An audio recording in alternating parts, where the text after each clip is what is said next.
Welcome to my new episode entitled All About Sound System by ER Works.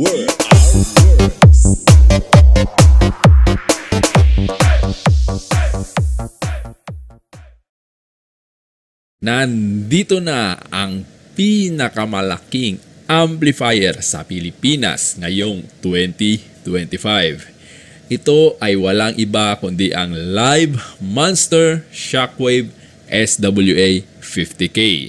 So, medyo trending ito ngayon, no? Kasi nakita naman natin kung gaano ito kalaki. At kung gusto mong malaman ang specs nito, i-walk through ko kayo. Kaya ano pang inaantay natin? Tara, samahan ako hanggang matapos ang video na ito. Teka. Bago tayo magsimula, siguraduhin muna na nakasubscribe ka na at nakahit na ang notification bell para updated ka sa mga bagong upload. Paki-follow na din po ang aking FB page para kung sakaling may giveaway ako, kasali ka. Malay mo, ikaw pa makakuha. O diba, natuto ka na, nanalo ka pa. Welcome back na naman po sa ating YouTube channel at isa na namang episode ng ER Talks. At ang ating topic ngayon ay about sa Live Monster Shockwave SWA 50K. Wala na, finish na. May nanalo na sa palakasan, pabigatan, pahabaan at pamahalan ng amplifier. Kasi kita nyo naman, grabe yung itsura, monster talaga. Bagay talaga yung pangalan niya na Monster. So, i-discuss natin kung ano nga ba ang capability ng monster na ito. Gawa ni Sir Live. So, binigyan tayo ng konting impormasyon ni Sir Live. So, maraming salamat po, Sir Live Power Max. Shout out po. So, ang amplifier na ito ay bagong release ng Live sa kanyang Shockwave series. Kita nyo naman yung mga budget na shockwaves. So, ito yung kanilang tatay. Tatay ng mga shockwave series na amplifiers. So, kita nyo, no? Napakakapal. Nasa 7 or 8 RU siguro to. So, pag pinatong mo, parang 2 or 3 amplifier siya na nakapatong. At meron siyang breaker for each transformer. So, iba yung breaker sa channel 1 na transformer at channel 2 na transformer. Baka magtatanong kayo, yung iba kasi hindi pa familiar, bakit walang transformer? Yung transformer po nasa ibaba. Bale, 2 palapag po itong amplifier na ito. May second floor itong amplifier na ito, no? So, ito yung mga uso ngayon sa mga malalaking amplifier kasi wala nang space. Kasi kapag nilagay pa yung power supply dito, masyado na siyang mahaba. So, para na siyang train. So, proceed tayo, no? Monster Shockwave. Kakatakot yung pangalan. So, meron siyang I think kada channel ay output voltage tsaka kanyang output current kada channel. So, channel 1, kita nyo may digital display dyan. Yan po ay para sa kanyang output voltage tapos output current. So, kung isolve nyo yung dalawa na yan, yan yung wattage na nilalabas ng amplifier. So, hindi yan steady. Pag may kumalabog, parang yung mangga. Pag kumalabog, yung bass, yung highest peak niya, magpa-flash lang yan saglit. Pwede nyo i-compute. Yun yung wattage na binabato ng amplifier. Times mo lang yan. Voltage times current equals wattage. So, sa taas, meron din voltmeter. So, ang nakalagay, amplifier AC. So, ito yung AC input niya. So, para ma-monitor nyo kung naglo-low voltage ba or kung malaki ba yung voltage drop. So, sa kanyang front panel, para talaga siya yung Shockwave series, no? Yung parang arrow na pagilid tapos may guhit sa gitna. Siyempre, hindi mawawala yung powered by Live. Sa kanyang case, Para iwan ko lang kung ito na yung kanyang case talaga. Pero parang Turkish siya ng tawag niyan, mga line array na nilalagay sa taas. So parang ito na ata yung babagay dito kasi sobrang bigat ng amplifier na ito. So baka yung ibang case hindi niya kakayanin. So for me, hindi recommendable na i-stock yung mga tour case niya kasi napakabigat ng amplifier na ito. So kung i-stock man ito, dapat may support. So punta tayo sa kanyang internals. Saglit. I-kuan pala natin, full review muna natin yung kanyang specs. So ang Live Shockwave SWA 50K Monster Amp, ang kanyang specs ay sa transformer is 230 volts high rail. Diyos mio! Para ka nang nagdirekta ng speaker mo sa 220 volts. So, ang primary at saka secondary niya parang pareho na. So, 230 volts AC yung output ng kanyang transformer. Wow! So, makikita nyo yung capacitors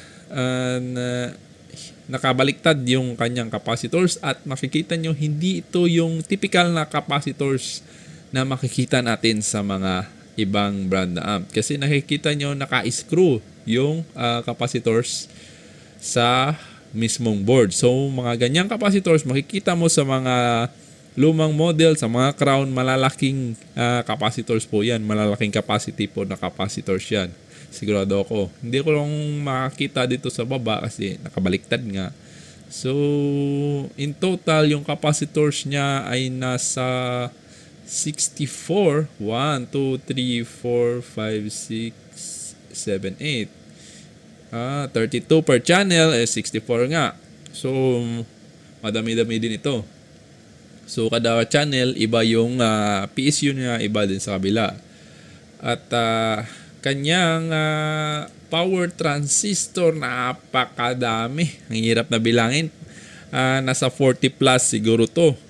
Kasi kita nyo naman, ang dami. 3 hati. So, yung pinakamalakas sa ibang brands, nasa 34 to 35 pairs.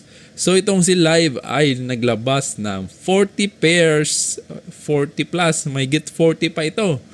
So, malaki yung gap, no, sa mga malalakas na yung sa ibang brands. So, ewan ko na lang kung katatapatan pa nila to. Grabe na to. Sa isang amplifier siguro, isa lang or dalawa lang yung kakasya sa pick-up. Grabe naman dapat yung service mo nito. Mga wing band 10-wheelers na talaga kung may sham ka nito. So, punta tayo sa kanyang wattage. Ang wattage na ibinigay ni Sir Live Power Max ay 15,000 watts at 8 ohms. Grabe, power naman yun. Ewan ko lang, hindi lang ako sure kung RMS wattage ba ito or kanyang PMPO or hindi ko lang alam. Basta yan yung binigay ni Sir Live. 15,000 watts, 8 ohms. 25,000 watts at 4 ohms. At bridge mode is 50,000 watts. Nako. Ang laki-laki ng mga numero na ito. Sus Maria. So, parang nagugulat tayo sa mga wattage na naririnig natin sa mga amplifier, no? Parang isang kalabog lang ng base, parang ilan na yung bill mo niyan sa kuryente. So, next naman, ilang kilo ito. Nakita nyo naman kung gaano kahaba yung amplifier na ito. So, ang sabi ni Sir Live, nasa 160 kilos. So, syempre, malaki yung wattage, mataas yung kanyang voltage, sigurado mataas ang amperahe ng transformer na ito. Siyempre, napakabigat nito. So, kilala yung live sa mga solid niya ta transformers. So, matataas yung amperahe talaga pag live. So, nasa 160 kilos. So, ilang tao yung magbubuhat niya, no? Dapat yung truck nyo may built-in na crane or may forklift. So, kasi kapag tao magbuhat nito, nako, 4 kayo, medyo mahirapan ba kayo niyan. Sa amin nga yung generator namin, 6 kami nagbumbuhat, parang hirap pa kami. So, ano pa kaya ito? Napakahaba. Mayroon mang nagsasabi sa post ko about sa mga nakita nilang kaiba dito, 3 hati daw. Bakit 3 hati? Kasi sobrang haba ng amplifier na ito. So, nag-insert si Sir Live ng fans at ginawa niyang 3 hati para yung air circulation ay umabot hanggang dulo. Kasi isipin nyo, kung isa lang yung fan or dalawa, parang hindi na maaabutan ng hangin or cooling dito sa pinakadulo kasi apakahaba ng amplifiers. So, wala namang problema sa hati-hati kasi connected din naman yan at malalaking wires yung nakakonect dyan. No? Wala pong problema dyan. So, para sa pagre-repair, parang ano pa nga ito advantage pa nga ito Kung example, yung sa ikalawang hanay lang yung i-repair mo, hindi mo na kailangan bunutin yung ibang dito, yung dalawang hanay kasi yung sa unahan are more on stepper na ito stepper side na ito. So, ayos din na design, no? So, Monster by Live SWA. Grabe. Sa itsura pa lang, parang nakakatakot na talaga. So, yung presyo nito, hindi pa nag-release si Sir Live ng official price. So, estimate natin, yung mga higher models niya is yung FET 20K plus, nasa 140. So, more or less, 150 plus, sobra pa ito. Mga 160 K siguro ito, more or less. So, aantayin lang natin yung kanyang official price. Grabe, no? 160K sa isang amplifier. So, mga mayayaman lang yung makakabili talaga nito. Sana all. So, grabe. Hindi naman sa pag-exaggerate, pero nakita nyo naman kung ano yung itsura. Hindi naman ito sponsored, pero idol ko talaga tong Live at believe talaga ako dito sa nilabas niya. So, sana ito na yung last kasi grabe, parusa na to kapag may mas malaki pa dito. Ewan ko na lang paano ito bubuhatin ng mga crew. So, alam natin yung hirap ng mga crew sa pagbubuhat, no? Kasi tayo kapag nag-service, nagbubuhat din tayo. Hindi tayo yung tagitanawan lang kahit tayo yung may-ari. So, ito lang yung specs na may i-share ko sa inyo. So, mag-re-release pa ako ng full specs nito. So, parang malabo ata tayo makapag-demo nito kasi sobrang laki tapos sobrang mahal nito. So, baka makita natin to in person. Sikapin natin hanapin kung sino man yung makabili ng amplifier na ito, no? Nang makita natin live in person. So, gusto ko talaga makita to in person. So, abang-abang na lang kayo at sisikapin nating makita talaga ito nang maipakita ko sa inyo kung gaano ito kalupit in person. So, expect na natin is powered by Live. Dala-dala nito yung pangalan ng Live na which is alam naman natin na magandang brand at reliable na local brand. So, thank you talaga Sir Live Power Max, no? So, pagpasalamat talaga tayo at merong suppliers na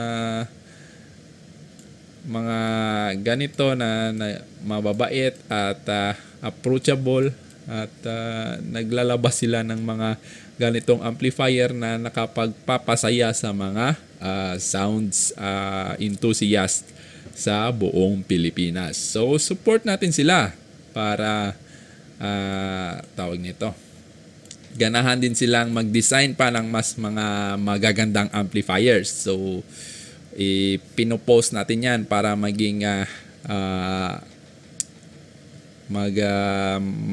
maging aware yung public na meron ng mga ganitong amplifiers. So, yun lang sa ngayon, no? Maraming salamat po sa panonood ng ating walkthrough sa live Monster Shockwave SWA 50K. So, maraming salamat po at abangan nyo naman po yung next video natin. So magre-review na naman tayo ng ibang brands. So maraming salamat po sa ulit. At kung may mali man ako nasabi, palagi kong sinasabi, feel free to correct me kasi tao lang po tayo. So yun lang yung sa video natin ngayon. Maraming salamat. God bless us all.